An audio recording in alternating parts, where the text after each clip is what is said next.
बुंदेली विकास संस्था द्वारा हर वर्ष आयोजित किए जाने वाले बुंदेली उत्सव में 26वें संस्करण का आगाज 15 फरवरी को होगा। गुरुवार को शहर के एक निजी होटल में संस्था के संरक्षक और पूर्व विधायक शंकर प्रताप सिंह उर्फ मुन्ना राजा ने पत्रकार वार्ता के माध्यम से कार्यक्रम की जानकारी दी। संस्था के संरक्षक शंकर प्रताप सिंह मुन्ना राजा ने बताया कि इस वर्ष का बुंदेली उत्सव 15 फरवरी से 20 फरवरी तक आयोजित किया जाएगा।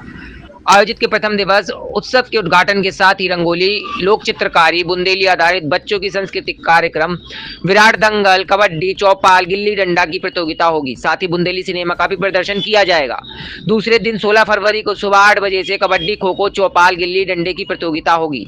सुबह 3 बजे से बुंदेली सिनेमा का प्रदर्शन टकपड़ा टाकीज में होगा। इसी तरह 17 फरवरी को कबड्डी और खो खो की प्रतियोगिता का फाइनल रस्साकसी प्रतियोगिता होगी। बुंदेली उत्सव में आयोजित होने वाली ये प्रतियोगिता सबसे अधिक आकर्षण का केंद्र रहती है।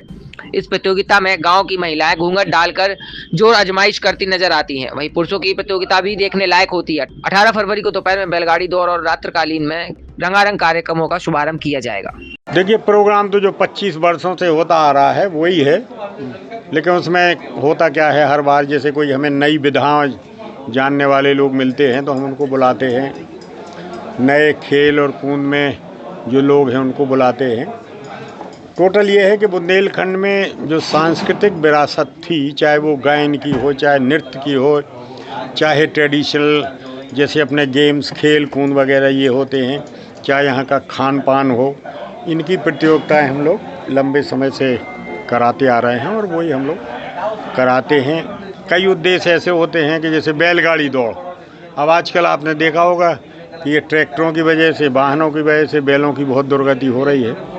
तो कम से कम इस बहाने हम यही चाहते कि कम से कम भले वो 50-100 लोग ही क्यों ना हो, लेकिन कम से कम इस बहाने वो उन जानवरों को रखते हैं, खिलाते हैं, उनकी सेवा शुश्रूषा करते हैं और कंपटीशन में दौड़ाते भी हैं। इसी तरह जैसे आपका अश्व नृत्य है, उसमें भी हम लोग उद्देश्य उसका भी यही है। घोड़ों की भी कोई बकत नहीं रह गई।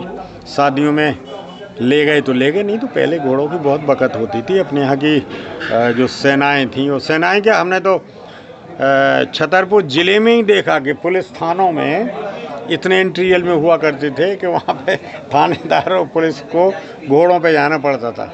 मतलब गवर्नमेंट भी रखती थी घोड़े।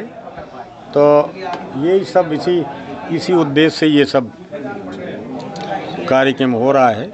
और लगभग क्या 25 वर्ष हो गई इस बार 26 में की